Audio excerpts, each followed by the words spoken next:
Hi,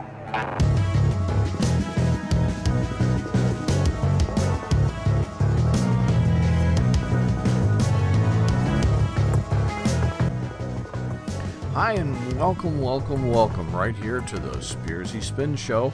And we've got a lot of things here that we want to talk about today. The first thing that we're going to look at today is the war on Capitol Hill, and that involves President Trump versus the liberal media. Now, also, I want to remind you, we had some folks talk to us, and it appears as though that the commercials, when they come on, well, they may be a little bit too hot, a little too loud. And also, there may be some mixing inequalities there. If you have any issues like that we need to be aware of, let me give you the Spearsy Spin email, okay? And you can zip us an email, tell us what it might be, and we will make sure it gets into the hands of someone that is not only intelligent, but might know something, which is not me. But the email for the Spearsy Spin is kcv447 at gmail.com. kcv447 at gmail.com. Something there that we need to look at, something we need to fix. Another thing you might have noticed that we've added is the Ronald Reagan laugh remedy. That's jokes from the old Gipper himself. Now we're going to hear some liberal bias at its best. We have a clip from CNN with the CNN anchor and Democratic Representative Maxine Waters. She's going to be talking about the impeachment of Donald Trump.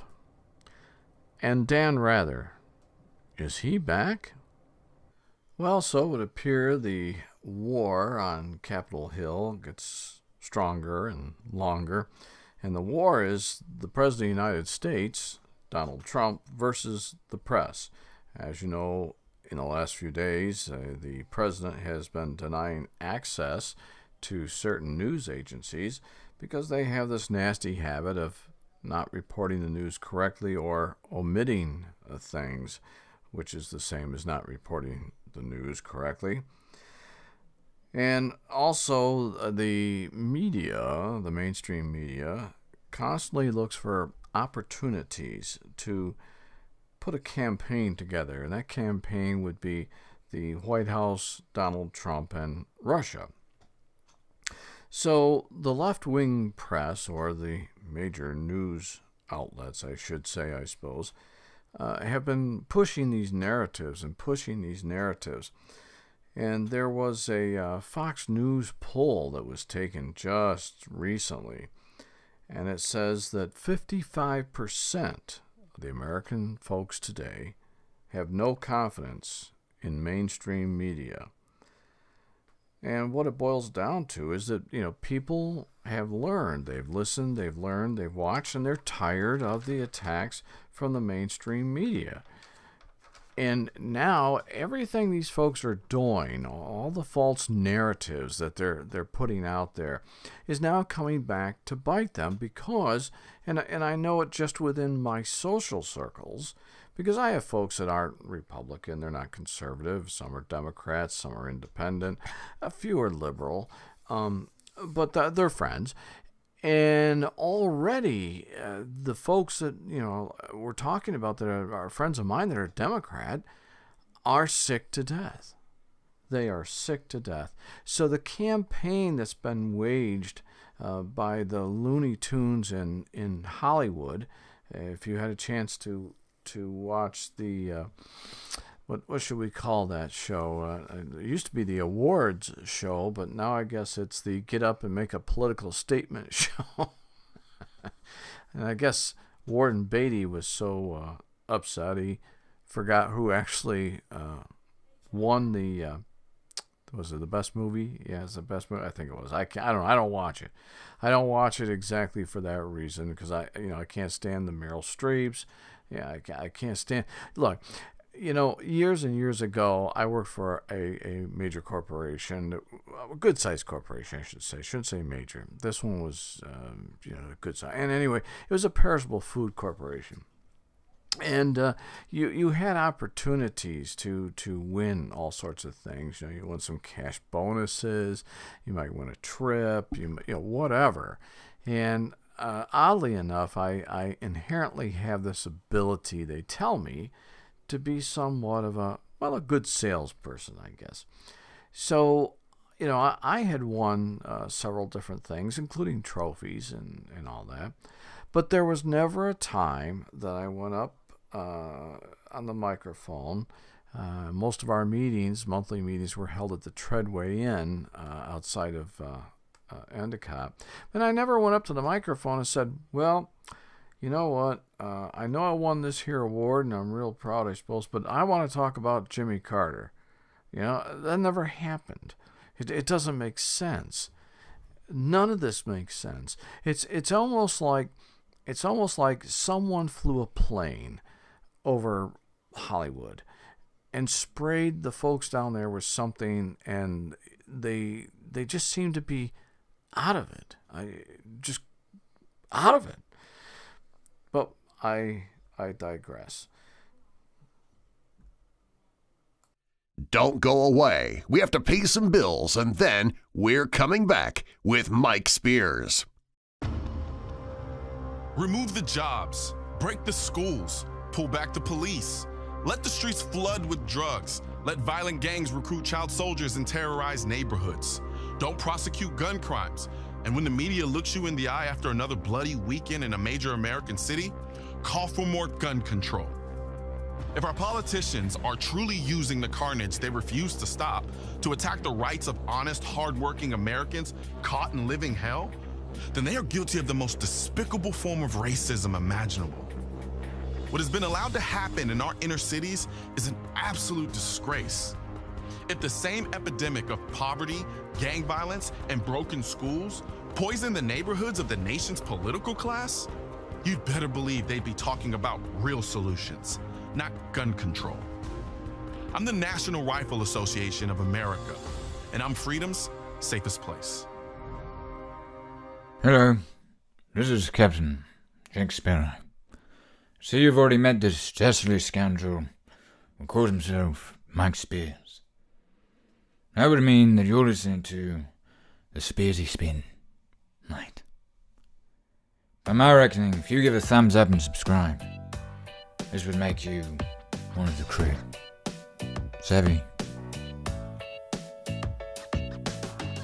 Don't miss even one show. Subscribe to the Spearsy Spin now. Click that subscribe button and be sure to also click that bell next to the subscribe button so you'll be notified when we post new videos.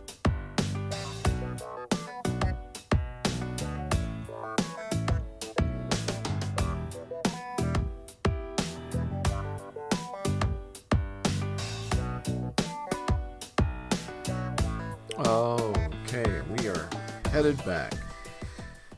Up next, we're going to talk about the strange and very odd Democratic Representative Maxine Waters. Now, Maxine Waters feels that, she feels that Donald Trump is, he's evil, and she doesn't like him, and she doesn't know too much about him, but she's sure that he's holding hands with someone in the Kremlin. And it goes on and on and on. Give a listen to this clip. Now, this is a CNN anchor with Representative Waters. We'll let you listen to that. And then, of course, as we always do, we unspin everything and show these silly folks for what they are. But Congresswoman Waters, we really wanted to also have you on because you are making news today saying Donald Trump's actions are leading himself to possible impeachment. Explain to me why you are going there 2 weeks into his presidency. Well, first of all, just let me say these are not normal times. We have a president who has created chaos and division, so many questions about his conflict of interest, lies about whether or not he separated himself from the businesses he claimed he would separate himself from, not showing his tax returns, putting his arms around Putin, defending Putin, working with the Kremlin. I want to know, and a lot of people want to know, was there collusion between Putin and the Kremlin and this president as they hacked our DNC and our DCCC and some of us? We want to know, how deep does that go? We want to know about, Congresswoman, what's the yes. evidence? Forgive me for jumping in, but what is the evidence that would lead to impeachment here? Well, that's what I'm telling you. We have investigations that have already started. There's an investigation in the Senate Intelligence Committee, in the House. You have investigations going on in several places, in several ways. This man is questionable. And what I'm saying is, because we are suspicious, many of us, about who he is, where he came from, what his actions are, and all of his conflicts, and what this business of loving Putin and the Kremlin so much, we have to find out more about him. And some of that, I think, leads to the possibility of impeachment. And I think that's legitimate to say, given everything we know at this point. You know, what's sad is this isn't even hard, you know, to take this person apart. It's not hard at all. I mean, if you're going to have someone address the major news media with something that would provide substance with regard to Mr. Trump being hooked up with whatever, wouldn't you want someone there that at least could carry the ball? Oh, well. So here's what we have to talk about. So you got Maxine Waters there. And she's talking about Trump creating chaos and division. Seems to me I remember President Obama and the ACA, Trayvon Martin, and he was associated with the Muslim Brotherhood when the Muslim Brotherhood took over, what was that country? Oh, yes, Egypt, yes. And it's funny, we didn't see Ms. Waters out and about all that. Now, she says there's lies about his separation from his business deals. Well, I believe that was addressed, and I believe that there was a mountain of paperwork with regard to that. And I'm not a professional when it comes to letters of incorporation per se. And even further, I really don't know, if you're the president, what all you have to sign. But it would appear to me that, knowing how the left wants to attack this man, I would imagine his paperwork is probably in order. But I don't know. And of course, not showing his tax returns. Well, he's talked about that and talked about that and talked about that. And currently, it's still under IRS review. That is a nice way of saying audit. And she says he's putting his arms around Putin. Arms around Putin, eh? Well, what does that mean anyway? I mean, obviously she doesn't mean that, he's physically embracing Putin. Especially if he didn't have a shirt on. That'd be really bad, I'll bet you. But let's take a look back at the Obama presidency, when we had President Obama in Saudi Arabia, and he actually was bowing to the Saudi king. And we know that he really loved the Muslim Brotherhood and was offering them F-16 fighter jets. That's after they had gotten control of Egypt, before the Egyptian military had to kick them out and turn them back into the wild. Well, then there's the thing of collusion between Putin and the Kremlin. And if you listen carefully, that's what she said. Well, we're going to find out if there's collusion between Putin and the Kremlin. Let's see. Putin and the Kremlin. Yes, there may be collusion between those two. And of course, Russia hacked the DNC. Now, if you remember, about 3 weeks before the election, sometime in there, President Obama was actually on TV, and because Mr. Trump had related his feelings about the election possibly could be rigged. And President Obama went on to say there's no way our elections could be rigged. It's just no way. It couldn't happen. It wouldn't happen. And that Mr. Trump should worry about getting votes and not worry about something being rigged. Remember all that? Isn't it amazing how after the election went to Trump that, well, let me be clear, there was the Russians. Yeah, say. Well, but Miss Waters, she didn't talk about this when she was talking about the Russians hacking the DNC and thus, in her mind, giving Trump the presidential win. But she didn't mention that Hillary won the popular vote. So, I mean, if Russia hacked this, and they claim there's evidence, I haven't seen any, but if that was the case, Hillary probably shouldn't have won at all, should she? Or is it that Russia hacked it so Hillary could win? Something went terribly wrong. I don't know. And of course, you heard the anchor ask Miss Waters, what is the evidence? Well, you see, yes, well, we're having an investigation. Yes, that's right. In the Senate and the House. And of course, Lindsey Graham, if he can stay awake long enough, he's involved in this investigation. And we have to investigate because we just don't know. We don't know that much about Trump, and he's questionable. The man is questionable, and we need to find out who he is, where he came from, and what his business is, and his love of Putin. Well, Miss Waters, Donald Trump is from New York City, as was his father, I understand. He's considered a very successful businessman with no conflicts, and he's now admired by 55% of the American people. He just had a poll, and somewhere in there, 55% don't like the media, and within that, I guess you probably could make the observation that 55% of the country likes Donald Trump. So, look, she says, I think we're headed toward impeachment with everything we know. Well, the anchor just asked you what you know, and all you said is, well, we're investigating. So I'd like to know what it is she knows, but apparently it's nothing. It's just another way to pull the dark shades of doubt down over Donald Trump.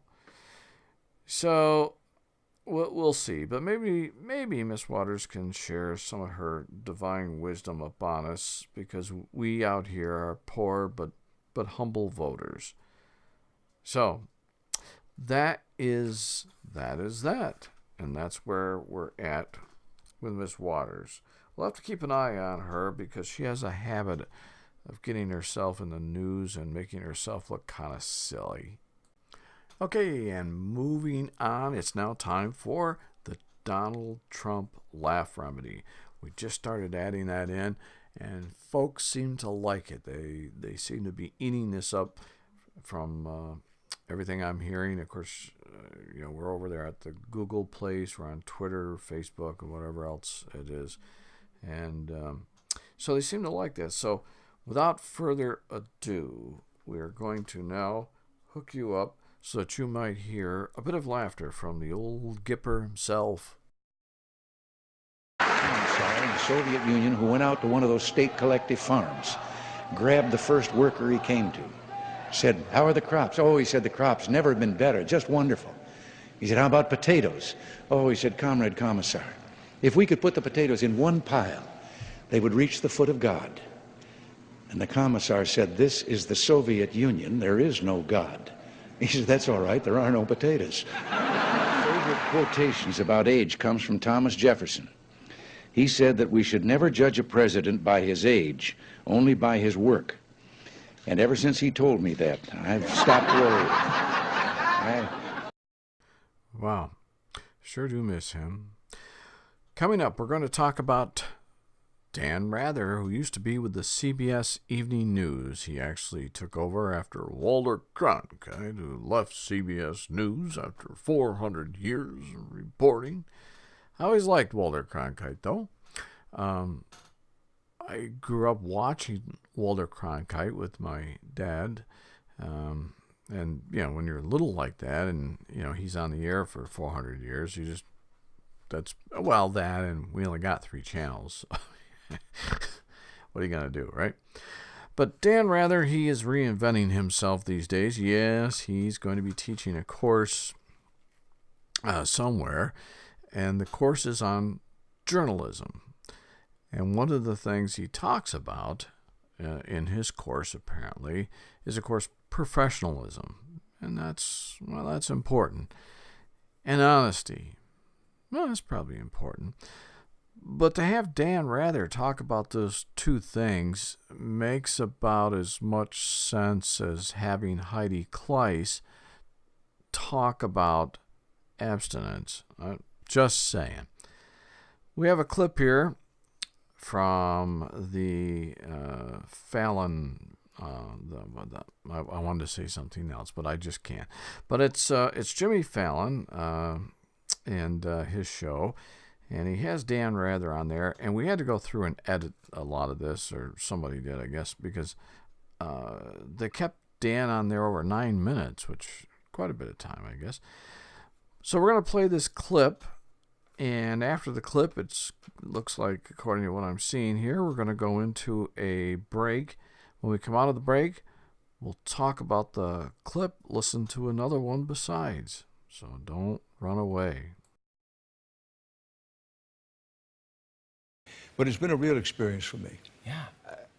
Trump's relationship with the press, have you seen anything like this in 60 years of... No, I've never seen anything like it, and neither has anybody else. We've never had anything even approaching this. The closest we've had was during the presidency of Richard Nixon. But even then, the president himself did not so often, so openly, and so personally assault and attack not just the press as an institution, but individual press members as well. We've never had anything even approaching this at any time that I can remember. And you look through history, it just hasn't happened. And what is your advice to the media, to the journalists out there? Well, first of all, stay steady, stay respectful, but also be relentless and remain aggressive. That's the proper role of the press. Our role as part of the system of checks and balances is to ask questions, keep on asking tough questions, do deep digging investigative reporting. That's what we're supposed to do. And I think the public, including the people who voted for Trump by and large, understand that that's a vital role. It doesn't help when the president is so negative about the press, but that's the way it is. For example, his principal advisor, Mr. Steve Bannon, recently said almost directly, the press needs to shut up. I'm a good person. I never bothered anybody. But I can't afford a nice house in a safe neighborhood. I live in a government high-rise. Gangbangers and drug dealers walk down our halls every day. My neighbors and I were scared. We called the police, but they can't keep us safe. Some of us are too afraid to even leave our apartments. But the housing authority told me if I bought a gun to protect myself, they throw me to the streets. If I'm not free because of my address today, what makes you think you'll be free tomorrow? I marched behind Martin Luther King at Selma. I know my rights. Now I have my gun. I am the National Rifle Association of America, and I'm freedom's safest place. So here we are now talking about Dan Rather. And it wasn't that long ago that Dan Rather kind of attacked the Trump administration for purportedly its association with the former National Security Advisor, which was Michael Flynn, claiming the Russian scandal could blossom into a Watergate situation. Now, it's important to note here that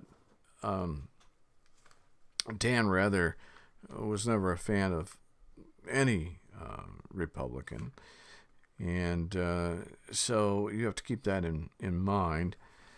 But there's a problem here, and a lot of folks, for some reason, have forgotten this. I don't know why, but Dan Rather just didn't one day decide to get up and leave the CBS Evening News. Well, he had to, because he lied about then President George Bush and the National Guard, and he had made reference that at that time President Bush wasn't in the Guard or was supposed to be there and didn't show up, and citing all sorts of strange and yet odd sources that just didn't pan out. And he got caught on it, and that's what happens. And Brian Williams, same thing.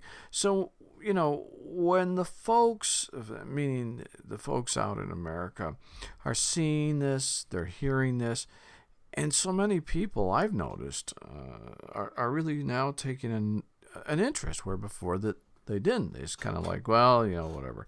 But now they are, and it's amazing to be alive during this time of what's going on, because there are so many appendages to this. You can't look at this black and white that, well, okay, you got Trump, yeah, okay, and then you got the press, yeah, okay. There's so much more to it, because there are so many different groups who are on both sides. You have some for Trump, some for the press, some for the left, some for the right, but it's all playing out. And it just seems to be getting a little bit crazier and crazier. Anyway, we have another clip here from Jimmy Fallon and Mr. Rather. Give a listen. Protesting. Again, I use the word steady, and don't get afraid. Don't be scared. It's a natural inclination. Also, organize and get to the polls. The eventual leverage is at the polls, and you can't win at the polls unless you have a sustained effort to be organized, to get yourself to the polls and get other people to the polls. Now, I also think that it's very important to reach out to other people. And you're saying, what can I do as one person? You can reach out to other people, particularly reach out to other people of different political persuasions. I think it would help if they're of a different race.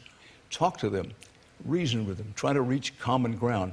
That's the way that we come together. I also I've also thought, Jimmy, that I've been looking for some short way to synthesize this, and the expression "huh" comes to mind. H-U-H. In my own mind, we need healing, unity, and hope. Huh. Huh. Oh, sorry. Got carried away. Healing, unity, and I already forgot what the last thing was. Healing. Maybe more healing. Maybe just enough healing.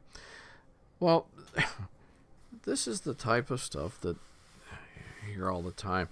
Now, Dan Rather has come out, and he's teaching his class, which within itself is absolutely fine, I suppose. But he talks about healing and unity. Where was Dan Rather when President Obama was in the White House and we had all these gosh darn riots? Where was he when we had the Ferguson issue? Oddly enough, he wasn't on any talk show that I know trying to figure out Mr. Obama and why Mr. Obama said that his son could be Trayvon Martin, I'll bet you.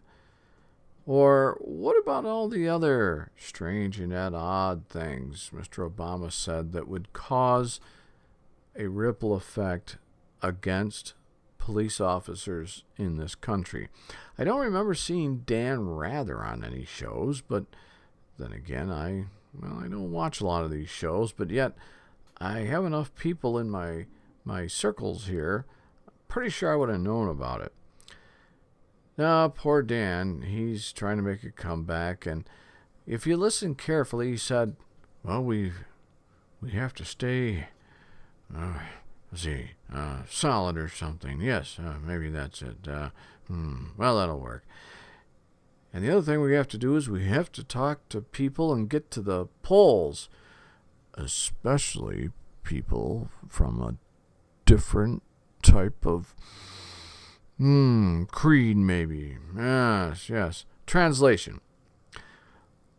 Perhaps maybe we should talk to some of the 11 million illegal immigrants, and maybe they could vote, I'll bet you.